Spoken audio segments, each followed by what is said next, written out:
Agrippa ने पौलुस से कहा, तुम्हें अपनी सफाई देने की अनुमति है। इस पर पौलुस हाथ फैलाकर अपनी सफाई देने लगा।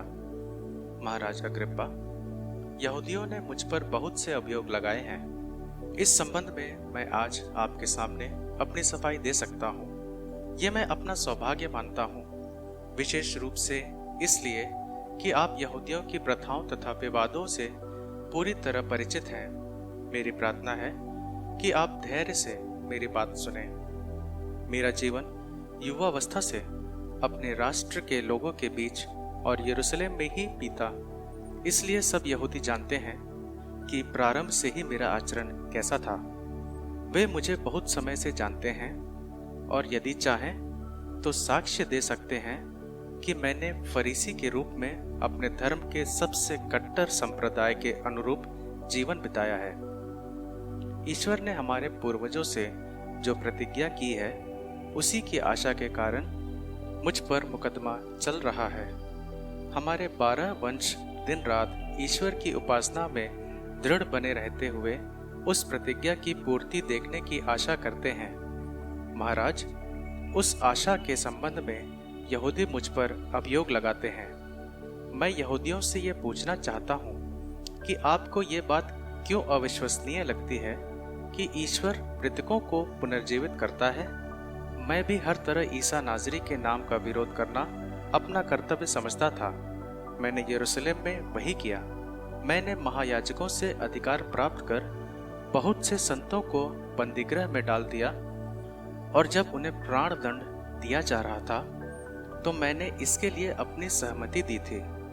मैं उन्हें सभी सभागृहों में बारंबार दंड दिलाकर ईश निंदा के लिए बाध्य करने का प्रयत्न करता था।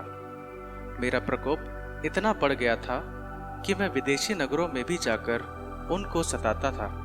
इस अभिप्राय से मैं किसी समय महायाजकों के अधिकार और अनुमति से दमिश्क की यात्रा कर रहा था। महाराज, मैंने दिन की दोपहर को रास्ते में देखा कि सूर्य से भी अधिक देदीप्यमान आकाश की एक ज्योति मेरे और मेरे साथियों के चारों ओर चमक उठी। हम सब भूमि पर गिर पड़े और मुझे इब्रानी भाषा में एक वाणी यह कहती हुई सुनाई दी, साउल साउल, तुम मुझ पर क्यों अत्याचार करते हो? अंकुश पर लात चलाना तुम्हारे लिए कठिन है। मैंने कहा, प्रभु आप कौन हैं? प्रभु ने उत्तर दिया, मैं ईसा हूं जिस पर तुम अत्याचार करते हो। उठो और अपने पैरों पर खड़े हो जाओ। मैं तुम्हें इसलिए दिखाई पड़ा कि तुम्हें अपना सेवक और साक्षी नियुक्त करूं। तुम मेरे विषय में जो देख चुके हो और बाद में जो देखोगे उसके संबंध में साक्ष्य दोगे। मैं इस राष्ट्र से और गैर यहूदियों से तुम्हारी रक्षा करूंगा। मैं उनकी आंखें खोलने के लिए उन्हें अंधकार से ज्योति की ओर और शैतान की अधीनता से ईश्वर की ओर अभिमुख करने के लिए तुम्हें उनके पास भेजूंगा, जिससे वे मुझ में विश्वास करने के कारण अपने पापों की क्षमा और संतों के बीच स्थान प्राप्त कर सकें। महाराज अग्रिप्पा, मैंने उस दिव्य दर्शन की आज्ञा का उल्लंघन नहीं किया। मैंने पहले दमिश्क तथा यरूशलेम के लोगों में और उसके बाद सारी यहूदिया तथा गैर यहूदियों में भी प्रचार किया और लोगों से अनुरोध किया कि वे पश्चाताप करें, ईश्वर की ओर अभिमुख हो जाएं और पश्चाताप के अनुरूप आचरण करें।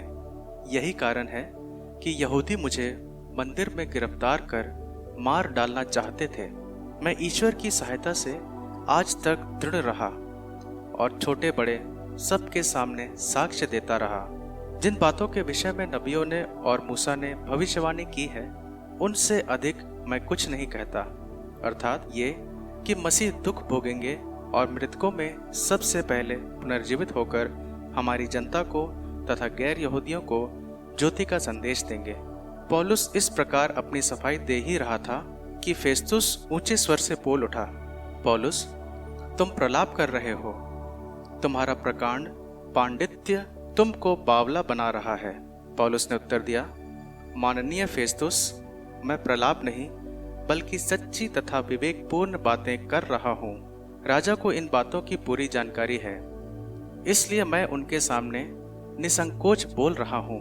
मुझे विश्वास है कि इन बातों में एक भी इनसे छिपी हुई नहीं है, क्योंकि ये सब किसी अंधेरी कोठरी में घटित नहीं हुआ है। महाराज अग्रिप्पा, क्या आप नबियों पर विश्वास करते हैं? मैं जानता हूं कि आप विश्वास करते हैं। अग्रिप्पा ने पौलुस से कहा, तुम तो अपने तर्कों द्वारा मुझे सरलता से मसीही बनाना चाहते हो। पौलुस ने उत्तर दिया, सरलता से हो या कठिनाई से, ईश्वर से मेरी ये प्रार्थना है कि न केवल आप बल्कि जो लोग आज मेरी बातें सुन रहे हैं वे सब के सब इन बेड़ियों को छोड़कर मेरे सदृश बन जाएं। तब राजा, राज्यपाल, बेरनिस और उनके साथ बैठे हुए लोग उठ खड़े हो गए। वे जाते समय आपस में ये कहते थे, ये व्यक्ति प्राण दंड या कैद के योग्य कोई अपराध नहीं करता। अग्रिप्पा ने फेस्तुस से कहा, यदि इस व्यक्ति ने कैसर से अपील ना की होती तो ये रिहा कर दिया जा सकता था।